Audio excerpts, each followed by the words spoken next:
Hello, this is Dread, and in today's video topic, we are going to be going over the full build guide showcase for the Bleed Hazelroot Tempest Strike Beastmaster. So, this build has been somewhat of a ride. Normally, I would quit builds like this early on, as it was not very apparent that it was going to be good, at the very least, right? I was having some fun. I was stacking some attack speed for the memes, obviously, because Tempest Strike, right? Really funny with a lot of attack speed. And I kind of spent well over 40 million gold trying to make it good, and it's okay. It's pretty okay. If you haven't already, I would heavily suggest leaving a like on the video and subscribing to the channel, as that's the best way of supporting me currently and to also soothe the pain and aches of spending that much gold on a mediocre build like this. Now, let's talk about the build, shall we?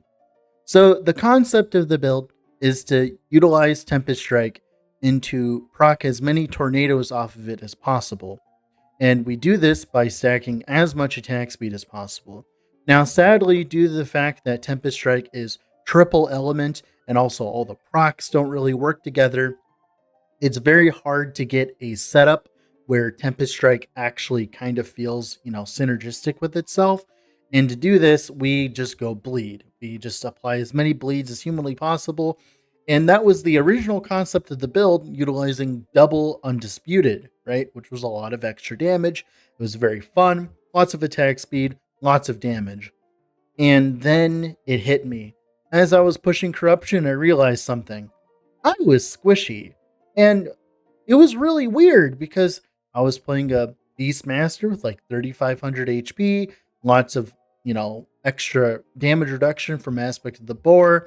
I had all that extra endurance threshold, endurance, all of it, right? And I was like thinking to myself, wow, am I bad? Is the build bad? Like, what's going on here? I'm spending a lot of currency on a build that, like, ultimately felt like a paper tissue. What's going on? And I realized something. Corruption changed this patch.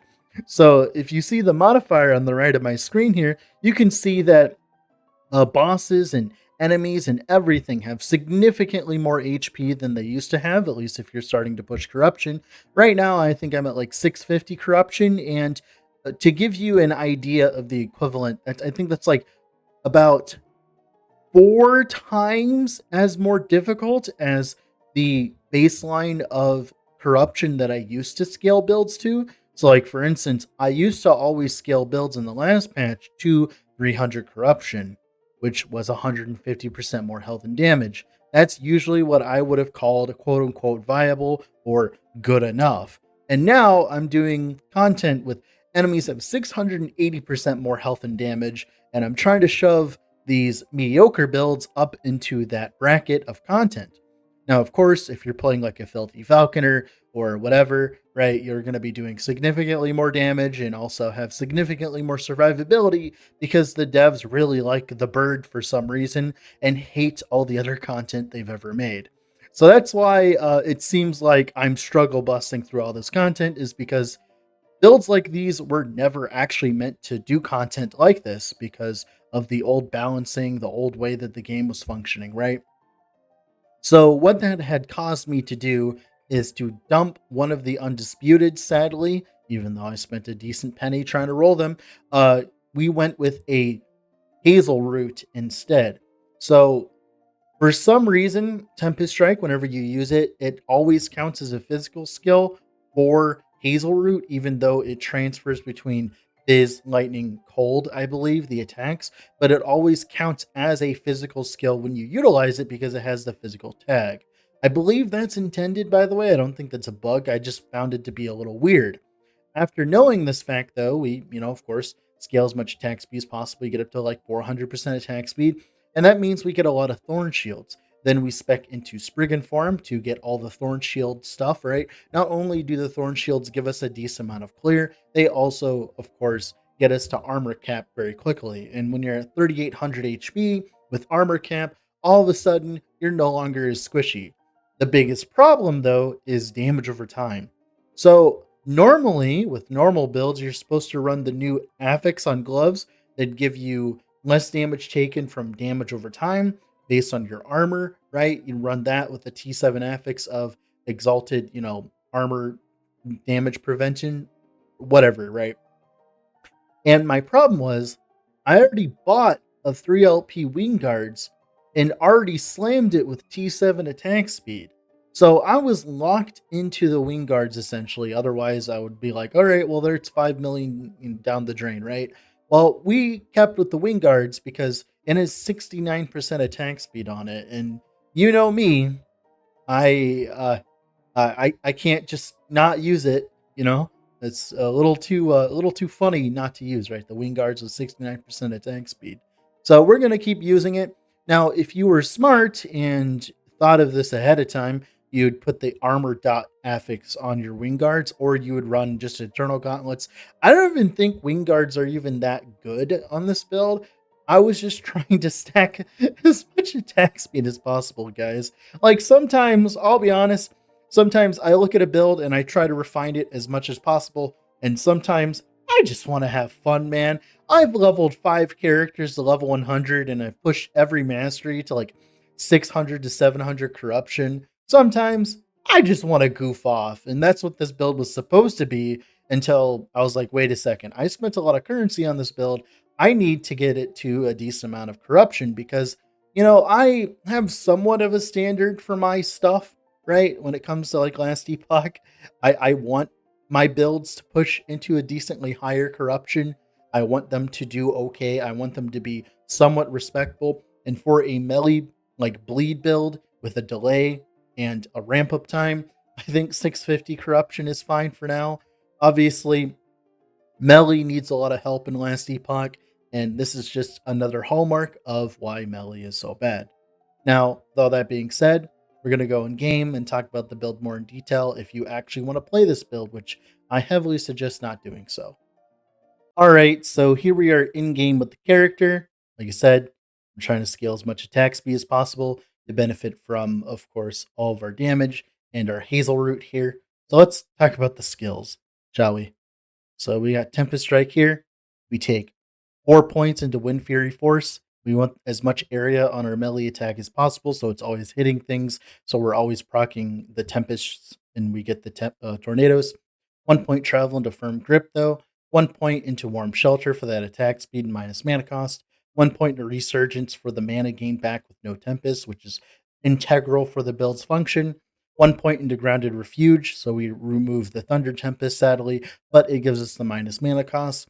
Then we take 4 points in Ancestral Swiftness. This should, in combination, get you all the way down to a 0 mana Tempest Strike, which makes it so the build actually functions properly. Without these nodes, the build would suck. Then 1 point travel into Soaring Blows. This would be kind of cool, but Tempest Strike itself doesn't do enough damage for it to matter. 3 points into Fulminating Strikes for 24% more damage. 3 points into Wind Booster for 24% more damage with Tempest Strike, which is great, right? Then 1 point into Ceaseless Typhoon to cause a bunch of tornadoes, and then 3 points into Devastating Whirlwind for the 45% more tornado damage. This becomes important later. Speaking of tornado here, so we are not scaling storm bolts, we are scaling storm orbs. Storm orbs, they scale with all the nodes in the in the tornado tree. So, like for instance, here you get the 100% more damage for the storm orbs. You get the 10% more damage here for the storm orbs, another 10% more damage, then the 44% more damage. Then, of course, we grab all the storm orb frequency, and I believe, if I'm not mistaken, the 45% more tornado damage will also apply to the storm orbs. And these will apply a very large amount of bleeds. And this is all of our single target, while Tempest Strike is mostly all of our clear in combination with Thorn Shields. Now, then we take Frenzy Totem. Frenzy Totem's pretty obvious, just the 18% more damage, right? Like nothing too crazy here. Uh, War Cry is very important for multiple reasons. First things off, we get a bunch of attack speed from Fury Strikes. We get the Warcry Totem, which is casting Warcry constantly for us so that we can pull enemies in. We want Warcry to simply sit there and constantly pull enemies into our melee attacks so that we can blend them up. That's the whole point of it, right? Is to have that. Also, as well, one really nice utility of having Warcry cast its thing multiple times instead of just casting once is this cleanse happens multiple times, meaning damage over time from ailments is not that bad for us, although damage over time from just dot pools is still dangerous. And that's pretty much it for Warcry. Now, for the last skill, we just care about Spriggan form. We just grab all the Thorn Shield nodes. This is so that as I scale into Thorn Shields here, as you can tell, we get a very, very, very large amount of armor very, very quickly once we actually start getting our Thorn Shields and stuff. Once we start scaling attack speed, we get a lot of armor, and that allows us to actually play the video game in higher corruption as a melee build. And that's pretty much it for like the skills. Let's talk about the passives that are important. So we're playing a Beastmaster, so we just want to grab as much HP as possible because HP is the only thing keeping us from death. 5 points into Berserker for the 20% less damage taken on low life, making it so that, when we go to our endurance threshold, we take less damage, which happens all the time with this build because that's how Beastmasters work. 5 points travel into Chitinous Plating, although we do like the endurance percentage, and that makes us so we get the Spriggan form. Then Shaman here, we take 5 points travel into Armor with a Totem with Silent Protector.